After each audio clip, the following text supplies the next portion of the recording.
Imagine, for a moment, that the United States simply walked away from the Middle East. No more military bases, no more naval patrols, no more diplomatic balancing acts. Just a clean break. Many Americans assume this would solve more problems than it creates. After all, the US is now one of the world's leading oil producers. The wars have dragged on for decades. The region seems like a magnet for crises that Washington never fully resolves.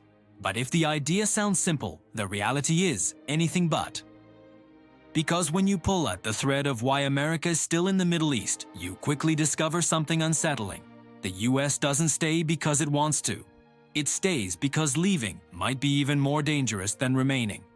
And the reasons why stretch back further, cut deeper, and connect more systems than most people realize. Before we can untangle this, we need to start at the beginning. Not the beginning of American involvement, but the beginning of how the modern Middle East became the center of global strategy. And here's the twist. It wasn't originally about oil. Not exactly. It was about who controlled the world's trade routes, who could fund industrial growth, and which empires would rise or fall because of what lay beneath the sand. This is the story of how a region the US tried to avoid became a region it cannot escape. But before we continue, I'd love to kindly ask you to give this video a like and subscribe if you find my content valuable. Your support truly brings this small channel to life, and it means the world to me. It helps me keep researching, crafting, and sharing the thoughtful economic stories I genuinely enjoy creating for you. Thank you for being here. It really makes a difference. It starts long before the American flag ever flew over a base in the Gulf. In the early 20th century, European powers carved up the Ottoman Empire into mandates. Britain, desperate to fuel its navy, secured access to Persian oil fields. But as European empires weakened after World War II, a power vacuum formed. The US didn't rush in. In fact, Washington hoped the region would stabilize itself. The Cold War changed that almost overnight. When the Soviet Union began courting allies in Egypt, Syria, and Iraq, American policymakers reached a conclusion that would define the next 70 years. Losing influence in the Middle East might mean losing the Cold War. Oil wasn't just fuel, it was leverage. Whoever had stable access to it could sustain industry, support allies, and project global power. Whoever lost it risked collapse. So the US formed a network of partnerships. Saudi Arabia, Iran under the Shah, Turkey, and later Israel, creating a ring of states meant to contain Soviet influence. None of this was designed as a permanent occupation, but the region had other plans. The first major turning point came in 1956 during the Suez Crisis. Britain, France, and Israel invaded Egypt, only for the US to force them to withdraw. This marked the moment Washington realized two things. First, it now owned the security problems created by declining European empires. And second, the Middle East could ignite global crises faster than any world leader expected. The US wasn't just observing anymore. It was invested. The origins were mostly strategic. The rise came from something harder to control: dependence. By the 1970s, the US economy relied deeply on Middle Eastern oil. When Arab states placed an oil embargo in response to US support for Israel, gasoline prices quadrupled. Inflation surged. Factories slowed. Lines for fuel stretched for blocks. The most powerful nation on earth discovered that a handful of countries could bring its economy to a crawl. That moment permanently altered American foreign policy. It taught Washington that instability in the Middle East wasn't a regional problem, it was a global one. And the US was vulnerable. But then came the breaking point: the Iranian Revolution in 1979. The fall of the Shah, a key American ally, shook both Washington and Riyadh. Suddenly, the US had a hostile theocracy on its hands, one that inspired movements across the region and threatened to disrupt oil flows at their source. Weeks later, the Soviet Union invaded Afghanistan. Two shocks in rapid succession convinced US leaders that the Middle East was no longer a zone of influence. It was now a front line. The Carter Doctrine declared that any attempt to control the Persian Gulf would be regarded as an assault on US interests. In effect, it militarized American policy. The US began building bases, expanding naval presence, and strengthening ties with Gulf monarchies. And just as these systems locked in, another crisis erupted: the Iran-Iraq War. Washington backed Iraq to contain Iran, but when Saddam Hussein invaded Kuwait in 1990, the US led a massive coalition to push him out.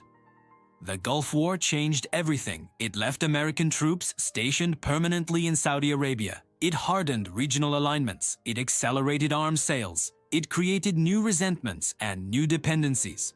What began as crisis management was turning into something else: structural commitment. The fallout from these decisions didn't stay contained. Terrorist networks exploited anger over US bases. The attacks of September 11th pulled America deeper into Afghanistan and then Iraq. Regime change became policy. Nation building became strategy. But nothing went as planned. The invasion of Iraq unintentionally strengthened Iran by eliminating its primary regional rival. Iran expanded influence across Iraq, Syria, and Lebanon. Sectarian conflict destabilized borders. New militant groups emerged.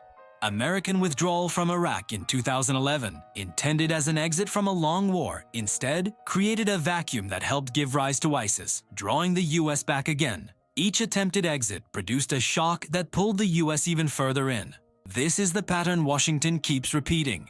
Intervene to fix a crisis, withdraw to end involvement. Return when withdrawal fuels the next crisis. But while the military entanglements were growing, something else was happening quietly. Something economic. Globalization made Middle Eastern stability critical not just for American energy, but for the world's. Today, around 1/3 of the world's shipped oil passes through the Strait of Hormuz. If that choke point closed, even for a few days, global prices could spike dramatically. Oil doesn't just power cars, it powers supply chains, agriculture, manufacturing, and every major economy. Even if the US doesn't need Middle Eastern oil directly, the global economy it depends on does. And because the world trades in dollars, US financial stability is linked to global energy markets. If those markets collapse, the dollar's strength weakens, inflation surges, and economic shocks ripple back to American banks, companies, and households. Washington cannot afford instability in a region that underpins the global financial system. This is where the story connects to modern parallels. Every time the US hints at disengagement, a new crisis erupts that proves the system is still fragile. When the US drew down forces in Iraq, ISIS filled the void. When it reduced involvement in Syria, regional powers rushed in, triggering new conflicts.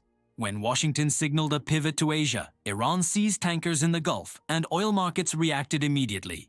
The pattern repeats. A shift in US posture creates uncertainty. Uncertainty creates instability. Instability threatens global trade. Global trade threatens American prosperity. Recent data shows that even small disruptions, like Houthis attacking shipping lanes in the Red Sea, can raise global shipping costs, redirect trade routes, and pressure inflation. These are not isolated events. They are reminders that the global economy still runs through the Middle East's arteries. The failed fixes of the past, nation building, regime change, counter-terrorism operations, arms deals, security guarantees, share a common flaw. They treat symptoms, not causes. The underlying problem is structural.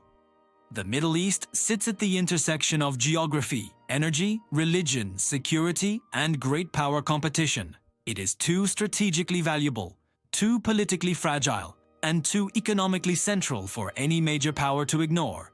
China knows this. Russia knows this. The US knows this. A vacuum doesn't stay a vacuum. It becomes an invitation. And so, even as American leaders talk about ending forever wars, the commitments remain.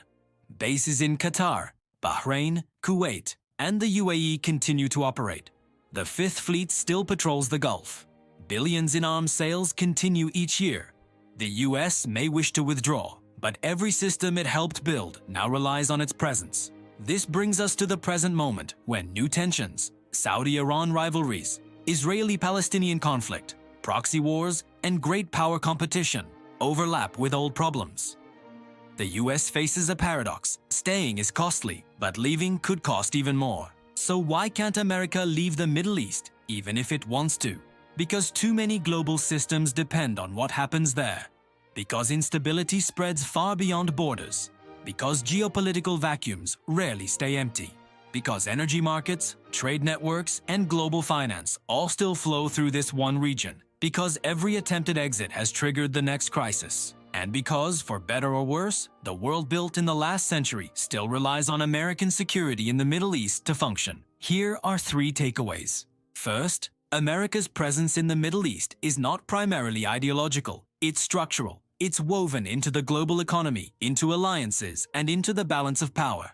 Second, the US is trapped not by choice but by systems. Systems involving trade, energy, security, and geopolitics that no single administration can unwind without significant global consequences. Third, the patterns of the past, vacuums, interventions, unintended consequences, continue to repeat because the core conditions have not changed. Stability remains fragile, and great power competition is returning. There is a warning here. The world is entering an era where global systems are under strain. Rising multipolar competition, shifting energy markets, and increasingly unpredictable conflicts. The Middle East sits at the intersection of all of them. If the US leaves too quickly, it risks triggering a cascade of crises. If it stays indefinitely, it risks being pulled into conflicts it cannot solve. The real question isn't whether America should stay or leave. It's how long the world can continue relying on systems built in a different era, and what happens when those systems finally break. If you found this breakdown helpful and want more deep dives into the hidden forces shaping global events, consider subscribing, leaving a comment, and sharing your thoughts about where you think the Middle East story goes next.